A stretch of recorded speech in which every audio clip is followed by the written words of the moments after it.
Welcome to our pre-show, the show before the show. Thanks to all of our replay viewers. We're giving our social media channels time to notify everyone that we're live, and we've taken our show on the road. So we're in New Orleans for Netroots Nation, which you will learn all about today. It's been around for more than a decade, drawing thousands of activists and organizers from around the globe. Now, unions have had a strong presence here. I've been here, I think this is my second time. Welcome. And let me see what time it is. It is 2 o'clock, so let's get started. Welcome to Activate Live. I'm Tanya Hutchins. Now this week we're in New Orleans, Louisiana for Netroots Nation, which officially begins tomorrow. Registration opens shortly and the setup continues here at the Convention Center. And we are here way early, so we want to give you a preview of this year's convention. Let me just throw out some numbers here. Netroots has attracted 3,000 attendees. There are 175 sessions and 400 speakers scheduled. And joining us now is Executive Director Eric Thutt, who is busy at work with setup and finishing touches. And we're so glad that he took time out to join us now. Thank you so much for being here. Thank you for having me. For people that don't know a lot about Netroots Nation, how did it all get started? Well, it all got started as really a meetup of folks who were on the website Daily Coasts. In that first 2 years, it was called Yearly Coasts, and it was a chance for people who knew each other, who were activists online, to come together in person. But that very first year ended up being a large year with about 1,200 people. And that second year, we ended up with every Democratic presidential candidate other than Biden for a presidential forum. So it grew very quickly. Very quickly, so much it has grown. How do you balance the size and the popularity with your mission?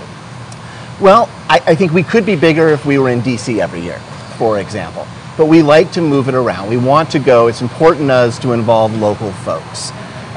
So it is a balancing act. We also make sure it's affordable for everyone. But actually, it's sponsors like unions who allow us to make this an affordable, inclusive event.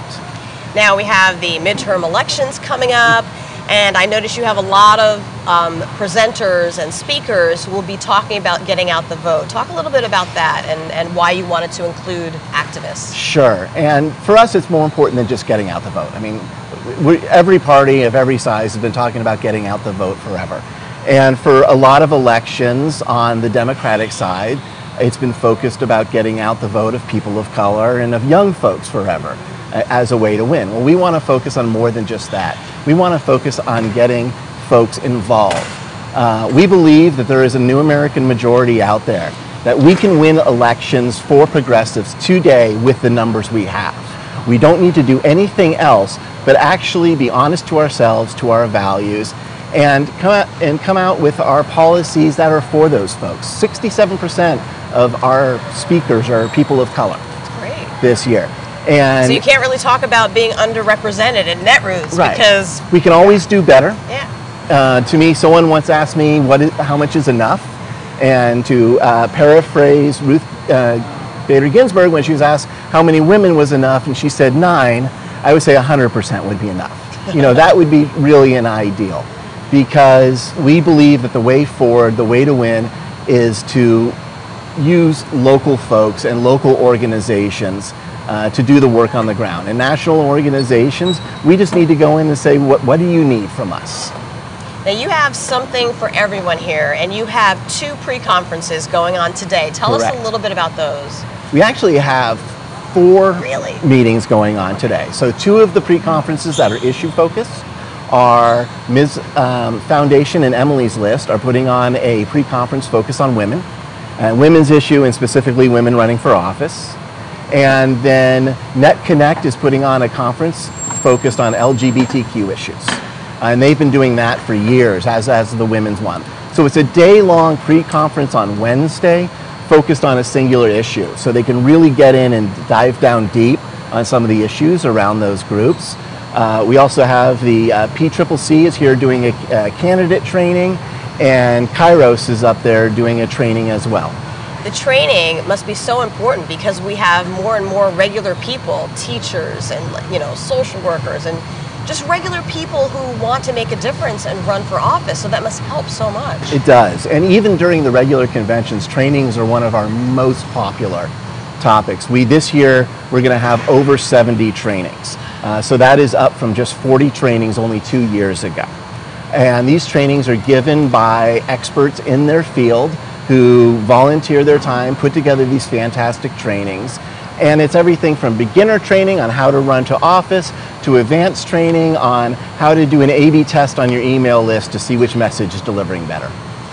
Now you really have people thinking outside the box and pushing attendees to kind of go beyond their communities. Tell us a little bit about the Netroots mission and just why that's so important when it comes to partnerships and thinking in new ways. Well, really, that is the Netroots mission, is those partnerships. I mean, we are a convener. We are an amplifier. Netroots itself, other than promoting progressive values and the online tools to promote those progressive values, we don't have a single mission other than to amplify the voice of these local organizations who maybe don't have a strong voice in Washington enough because they're not a large organization. But if we get 3,000 people together, even in a place like New Orleans or Atlanta where we were last year, then we can get them to come to us. So these folks can hear from the Cory Bookers, and those folks, Elizabeth Warrens and Kamala Harris. And more importantly, that the Cory Bookers and Elizabeth Warrens and Kamala Harris can hear from them. So this is their chance to be heard, to be amplified, and they can talk with each other. You can have a group like Planned Parenthood that can sit down and have a conversation with a sister song who does fantastic work for women in color in local communities, protecting their reproductive freedoms, but within a smaller community. So, you know, we started out with grassroots, you know, with unions, and it's nice to see it continuing and having so much support. If there's somebody who isn't able to be here and they're really interested in Netroots Nation, are you live streaming? We live stream as much as we can, and we can afford to. We'd like to do more. This year we have 3 of the panels that are being live streamed, and all of our keynotes are being live streamed. You can follow us on Facebook, and that's where the live streams are, and they will be archived for later as well. We hope people do watch live, and that co-stream is also being picked up by lots of various groups, ACT TV, Daily Kos, and others. Okay, and if you have ways for people with mobility issues to be here as well? Exactly, yes. Whatever, we never want anything to be a barrier for someone to be able to come to Netroots Nation. Whether it's money or mobility, we rent scooters for folks, we'll help out in various ways. We have a young gentleman who's 17 years old who's coming by himself this year. So our one of our 4 staff people is acting as his surrogate mom while he's here so he can enjoy the conference. That is excellent. I was going to ask you if there are any rising stars, but you know what? If you have a 17-year-old here who's already interested, I'd love to see where he'll be in a, Oh, exactly. He's already very active. We believe some of the Parkland students will be here this year. And we have volunteers who have been volunteering for years. My daughter's here, who started when she was 13, and we have a staff of, we used to call them the teen volunteers, but many of them have now moved on into their 19s and 20s or in college and beyond and are still coming back and helping out. Well, that's great. Is there anything else you'd like to mention for people that are arriving tomorrow? No. The registration desk is in Hall B1. Come in, get your badge, and really just enjoy. Some of the best things that happen in Netroots Nations are a lot of the hallway conversations and the stuff going on in the exhibit hall, where you just get to have great conversations with folks. And that's where we are, in the exhibit hall right now. That's some of the noise that you hear is the setup that's going on. Do you know where you will be next year yet? Yes. Is it a secret, or are you allowed to say? It is a secret. We'll announce it Saturday night. All right, so we have something to look forward to. That's right. Well, Eric, thank you so much for joining us. All right. We appreciate it. You're welcome. Well, you too can join the conversation. So right now, just comment on this video if you've ever been to Netroots Nation before as an attendee or even as a volunteer. You can use live chat on YouTube. You can also hit on Twitter, you can hit the reply button on Twitter. You can hit Twitter. We're getting our next guest in, so we're just trying to move things around. And while we're doing that, I'm just going to let you know that we had some book winners recently where we gave away two signed copies of a book that was called Injustices by Ian Millhiser after a random drawing. And I forgot to mention the winners last time, but I'm going to mention the winners right now, okay? So Zita Hildebrandt and Elaine Poland, congratulations to both of you. Congratulations on winning that great book. It's a very good read called Injustices, about the history of the Supreme Court and about comforting the comforted. So they got a pretty good deal there, so much. If you are just joining us, we're at Netroots Nation, which kicks off tomorrow here in New Orleans. And we would like to thank Eric Thutt, who is just here. He's the executive director, for taking the time to speak with us. And we have a volunteer here who is going to speak with us to tell us a little bit about how she got involved with the Netroots Nation and volunteering. So thanks for being here. Hi, thank you for having me. So just introduce yourself to the audience that we have watching on Facebook, Twitter, and YouTube, and tell us how you got involved. My name is Allie Tome. I have been coming for the past 6 years, so since I was 15, I'm now 20. All right. I got started because my parents had been coming every year. They've been to every single convention since it was yearly coast. And starting the second year, they got really involved with volunteering. So eventually I decided I was tired of being left at home while they came here. And I had to get involved with volunteering too. It's really, the staff do so much, but the volunteers are what make it all happen. So many of the people who work year-round are volunteers, and so many of the people who come here early so they can help to volunteer and set up. So what are you doing this year? So this year I am the deputy mayor of Town Square, which is what we call our exhibit hall. So I am helping the mayor of Town Square, Linda, and I am helping her just run the exhibit hall, making sure that all of our lovely exhibitors and our sponsors have everything they need. And we're one of the first ones in the hall. Yeah, the hall and opened. we're so glad you're here. That's right. We're also running a contest this year where you can win a free registration for next year's Netroots. That involves just going around to all the different exhibitor booths and interacting. So that's fun. What is the most fun thing about Netroots? If you take the volunteering aside, when you're here, how does it make you feel? I love being here. I truly feel like I have a family here. When I come, I'm constantly getting hugs. There are so many people who are always looking out for me. I have so many parents and grandparents and nanas and siblings. And it must be a wealth of information with things like labor unions. Absolutely. As like a young person, there's a lot I don't know about the political world, about our government, about the way things run, both how they should run and how they do run. So it's people like the unions who come and educate us and talk to us and are willing to tell us what they do.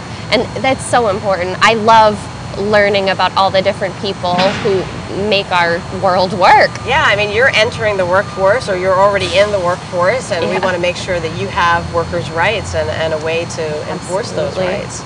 You know? So that's great. And we're very impressed with all the activism we see with not only teenagers, but people in their 20s. So that gives us hope. It definitely does. Anything that you want other volunteers to know if they haven't arrived yet? You should get here soon. There's always something to be done.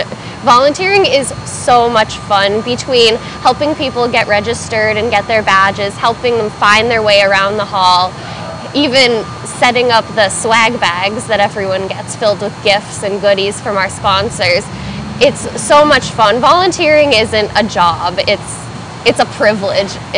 So this is going to be buzzing tomorrow. It's going to be buzzing. There will be so many people here and so many volunteers making it all run. Wow. And I know there will be speakers. I think there's speakers right in this hall as well, right? Yes, there will be speakers in this hall. There will be an opening reception tomorrow that will be in here before the keynote takes place.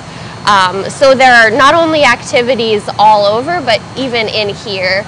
So book signings, speakers, music. We have the whole radio row filled with different broadcasters. And you guys who will be broadcasting throughout the convention. Okay, I'm going to put you on a spot, and I don't mean to do that. But thinking back to high school, Did you learn about unions? Because, you know, when I was in school, I didn't remember learning a lot, and that was in the 80s. I learned very little. We learned about like the first unions and like kind of the history of workers' rights, but there's still a lot I don't know about unions and how they function, and it's only since I've started entering the workforce and learning about what I want to do in the future. I'm interested in education, so obviously there are teacher unions and all sorts of things that I just never knew about. Yeah, I mean, the American Federation of Teachers, you have the National Education Association, and we all know that if you make union wages, there'll be higher wages than non-union. Exactly. Wow. Well, thank you so much for stopping by. We appreciate it. Thank you for having me. Wow. And we're hoping that you all join the conversation at home as well, whether you're on Facebook. You can make a comment right now if you've ever been to Netroots Nation, what you think about Netroots Nation. If you are on Twitter, you can hit the reply button and make a comment for us. Even if you're watching during the replay, you can do that as well. And on YouTube, we do have that live chat in the upper right-hand corner, so you can do that as well. I'm going to take a quick look at the Machinists Union on Facebook. Just so I can look at our stream very quickly, if I can get my phone working here. This is hilarious because, oh, this is too funny. I'm cracking up. Okay, I'm going to do a little search here for our page so I can find it. So this is technology, okay? Here we go.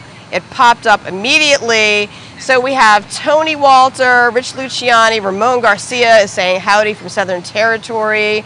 Edmundo joined us as well. I'm turning my sound down so you don't have to see all of that as well. Edmundo Soria says hola from DC. Tony Worth says hi from Charleston, South Carolina. We appreciate you watching all that way, so thank you so much. We do appreciate all of you who are watching. Now, when we end every show, we always tell you to grab your pens and pencils because it's time to mark your calendars for upcoming classes and events.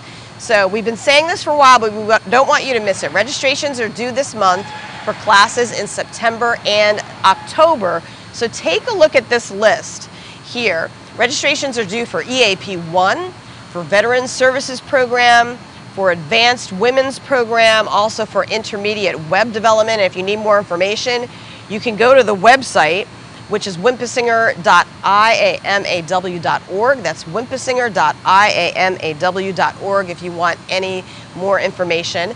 Just a reminder also that the IAM Aerospace Conference takes place in September. That's going to be from September 10th to the 14th, so don't miss that as well.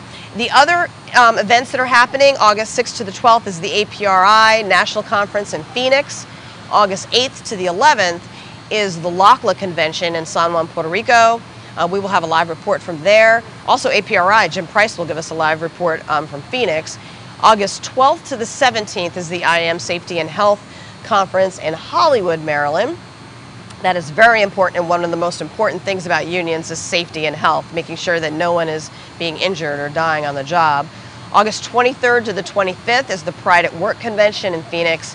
We will have a live report from there as well. And as I mentioned, September 10th to the 14th is the Aerospace Conference in Fort Worth, Texas. And there's also something very, very important that we want all of you to remember in Missouri. Tuesday, it is August 7th. I had to look at Valana to remember because Valana Cochran has been very instrumental out there as well. She's done some videos out there. There is a very important election that is taking place on Prop A, which addresses right to work for less.